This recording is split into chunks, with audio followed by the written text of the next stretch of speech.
Been raining for days here in Sydney and heavy as well. So I just wanted to check out how things are going, how they're tracking. Is it all the floodwater starting to fill up yet?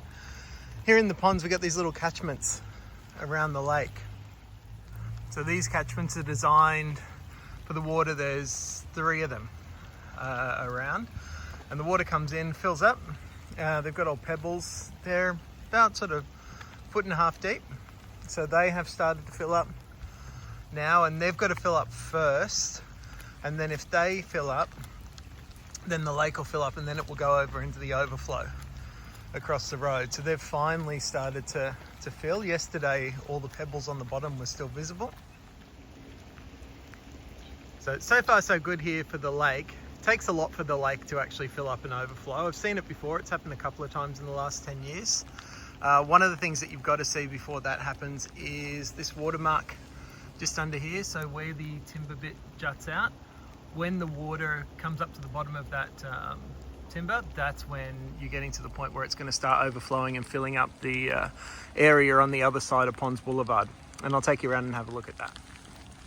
But probably the really interesting thing is that because of the way this is all being constructed, it does stop the ponds, touch wood, from flooding.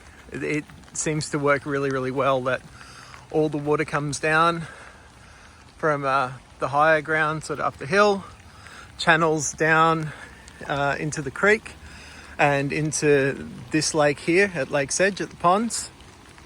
And then from here, in extreme cases, goes through another channel under the water, under the road, and over into another area. So we just took a look at that first catchment. So the first one wasn't full. This second one down here, you can see it's very, very full. Just in there, that's one of the drain pipes that feeds into it. You just see the top edge still visible, but this one, about the same depth, covered in pebbles on the bottom. This one has filled right up. You can see the water's really muddy because it's washing all that rainwater's coming through the stormwater system. So this one's nice and full. And there's one other near the community centre on the other side as well. But this one's filled up quite a bit. We've just had so much rain. But when this kind of floods, what it takes is not just the high volume of rain, but it's got to come down in really high intensity. And that's the one thing we've lacked. It's been intense, but it's those really brutal kind of storms where a lot of water comes down in a very short space of time and the system just can't keep up. So over on this side of the lake, this is where we've got the drainage system and drainage catchment. This is ingenious, the way that this works. So all the water flows down from the stormwater drains, empties into the lake, and then progresses over to this side of the lake, and you can hear it just raging in there as the water's coming in, pours in. So that's quite deep hole underneath. You can see the water just tipping in there. Usually the birds all congregate around here because I think it's a great place for them to pick up any kind of fish or frogs because everything's heading this way. So at the moment, if even the birds are staying away, you know the rain's pretty heavy. So all of that water will pour into here, and you can pretty clearly hear that right now. Okay, so I'll show you that, and then what that does is it goes as a stormwater that goes under the road and it empties out across here, across the road. So I'll just cross the road and show you the other side. Yeah, so this reserve here, this is essentially the second lake, but it's a rare occurrence that it fills up. You might be able to sort of gauge from the street here, if you just look out to the right.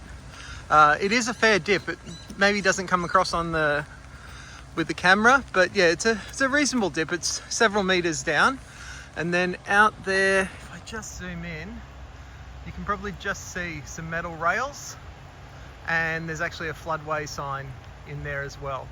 So if we keep getting a lot of rain, or especially if we get some really heavy rain in a very short period, this area will fill up as well. And this is amazing. It's only ever happened a couple of times in the last decade since this was all landscaped. But this is the number one protection against flooding in the area, as far as I'm concerned. And it looks very cool. So it's part of me would love to see it flood again, just to to see it, because it's really impressive when you have all these trees sticking out of the water. When it's not flooding, this is a real wildlife habitat though, and this is one of a number of sort of nature corridors that all connect to each other. So occasionally, and very rarely, you do get kangaroos down here in the ponds. Haven't seen any for a while, but this is the area that they come through, because this connects all the way up towards Schofields and Marsden Park. There's just a number of sort of nature paths and channels they can make their way through. We get a lot of foxes here as well, lots of turtles, lots of frogs. Snakes are plenty. It's a bit too cold for them right now, but they won't be far away. And then here is one of those other drainage systems, and actually, if I look carefully, I think you can actually see some water. So just going to zoom in. There you can see it's actually starting to look pretty boggy. So it's certainly not flooding. It's not going to turn into a lake anytime soon, but that's essentially the system, that if the water keeps coming in, that will all rise up, and then that's going to empty down into Second Ponds Creek, which is just about 100 meters down there. So let's take a walk. All right, so here we go. We're just coming down to Second Ponds Creek. So we're out of that secondary landscaped area that acts as the second lake in times of extreme rain. You can see another one of the retaining walls that's built down here. So again, another depressed area to catch extra water so that the lower lying parts of the suburb don't flood. There's one of the pipes there. So that would feed under the path and into Second Ponds Creek. And yeah, Second Ponds Creek is right here on this bridge. Now this should be fairly well flowing at the moment. And what happens with the creek is when it rains really heavy, as it has been, instead of being like one singular bit of creek, it's going to be a whole wide series of little rivers flowing. All right, this is going to be exciting. This is, it hasn't flowed like this for a while. Okay, so this really does put in perspective how much rain we're getting. Check this out. Look at that. It's flowing pretty quick too.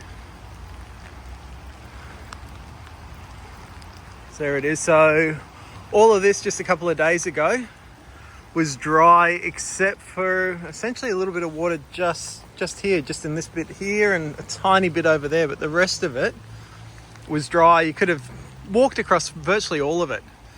Not anymore. So, and even up here, so yeah, really giving perspective how much water that we've got down in the creek at the moment. And I'll just head over to the other side. So we've got water starting to pool over there as well, around the edges of the creek here, so it's spilling over.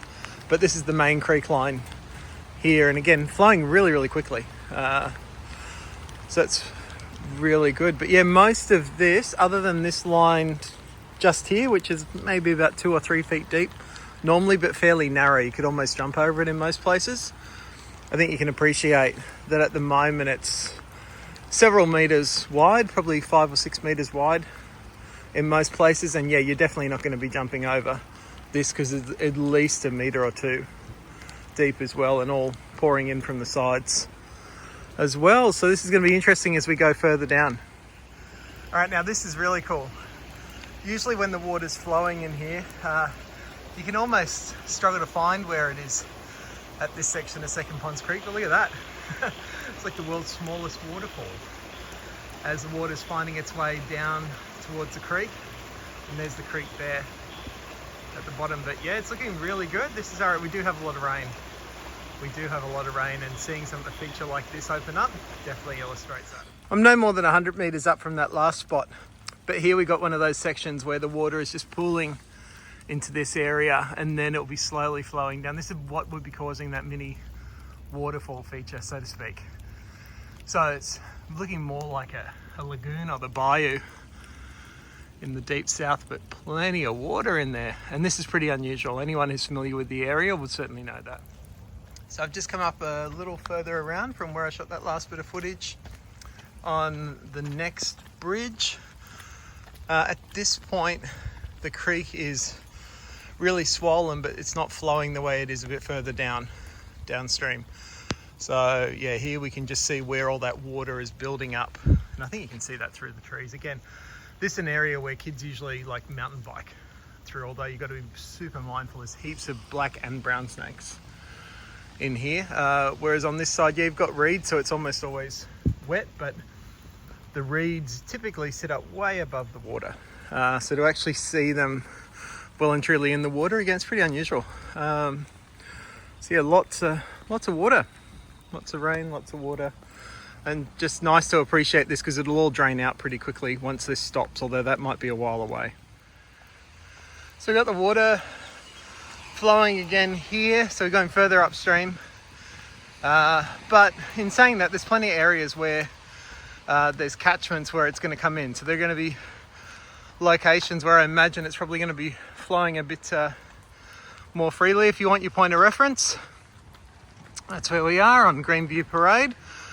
Okay, this is also an area where lots of young snakes hatch. Last summer I saw baby browns and red-bellied blacks here, so I don't think any dramas of encountering them today, but this is like a super healthy part of the environment as well. And yeah, you can certainly see it's got no shortage of rainfall at the moment.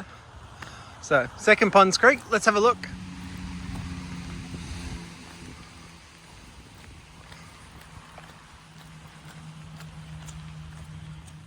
You can usually walk down there, no problems at all. There's a path just down there. Good luck with that today. You could do it, but you'd have to want it pretty badly. So it's probably about 2 to 3 feet deep over there. Down here, it's be at least a couple of meters, I think. And this is the main part of the creek just here. There we go. You can see some of the grasses underneath as well, so they're finally getting a chance to actually flow properly. Yeah, moving really quick.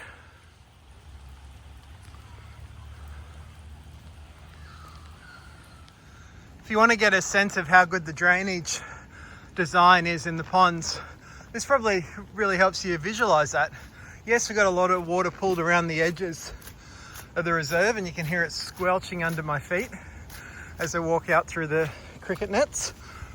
But once we get out onto the field, there is a slight rise that 2 soccer fields have been built on, so they actually drain pretty well. Mind you, with this rain, I can't imagine they're going to be open this week. So yeah, they're for an area called the Ponds, an area that should be somewhat prone to flooding. The way the drainage has been designed as this area and suburb have been put together in the last 10-15 years, it's actually been quite a success story because it does its job perfectly.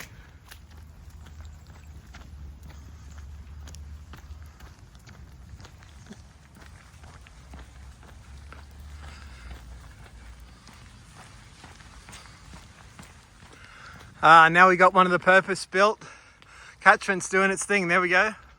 Floodway dance party, as my kids call them.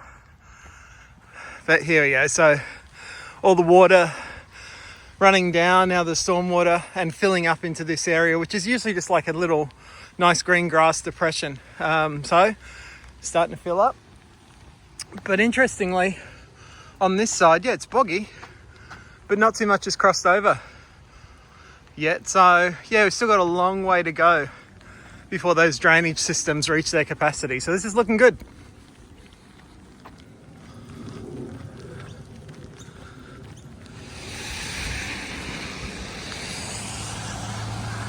And we're back at the back of the Ponds Shops and Community Centre, what most people probably know as the start of the Ponds Park Run if you're here at 8 a.m. on a Saturday morning. So far so good, but I guarantee in the next K we're going to hit some major water. So I shall get us down there to have a look.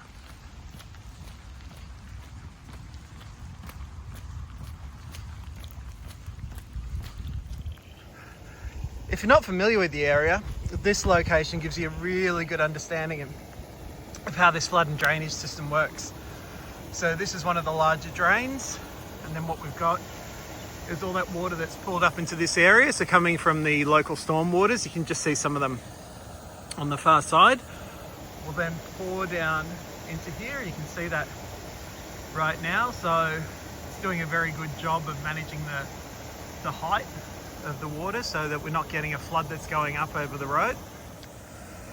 So then what we're seeing is the water goes into there, travels through pipes under the path here, and then heads over this way, and just in the distance beyond that tall grass you can see the creek.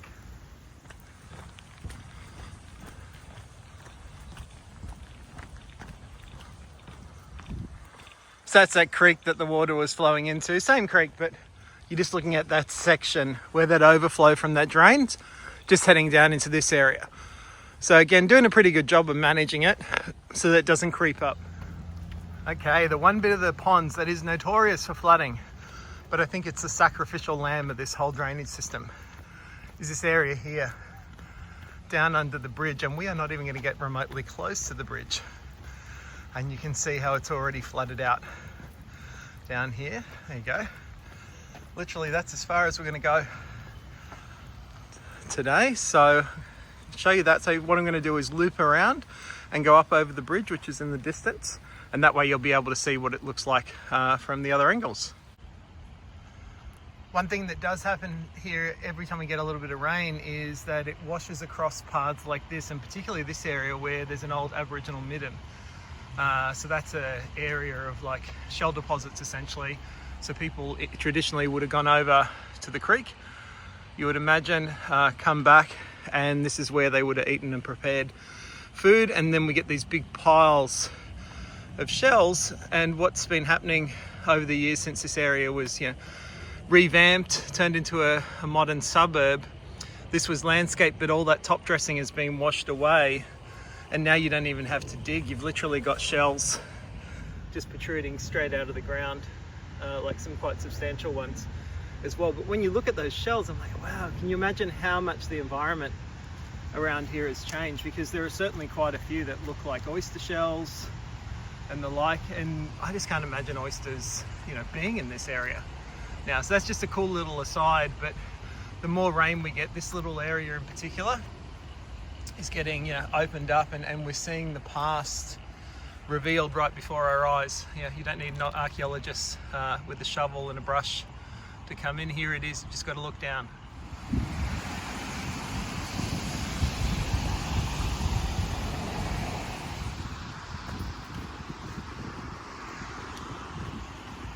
Oh, look at that! I'm at the bridge on Stanhope Parkway, and look at the water flowing on the path under the bridge. How awesome is that?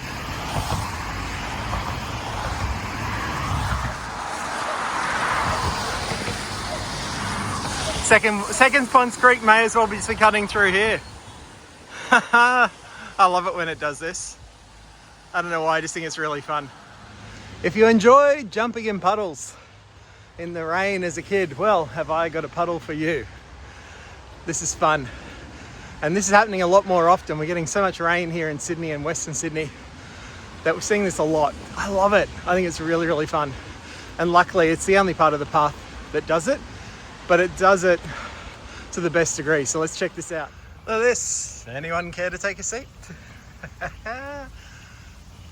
Oh, that's great. It's so cool. It's so cool. There's a pathway that goes just over there and under the bridge. So not going to get onto that today. Yeah, it's really, really flowing quickly, and it's pretty deep already. You can see, so it's heading from Stanhope Parkway over there, flowing this way, so, and then draining into Second Ponds Creek. But you can see it, so it's just using the path basically to cut a passage through the ponds. And I've just come a little bit further around, so that's where that extends. So it's kind of like the lip that's been built on the edge of the path literally creates this man-made river that goes up probably close to 100 meters, give or take.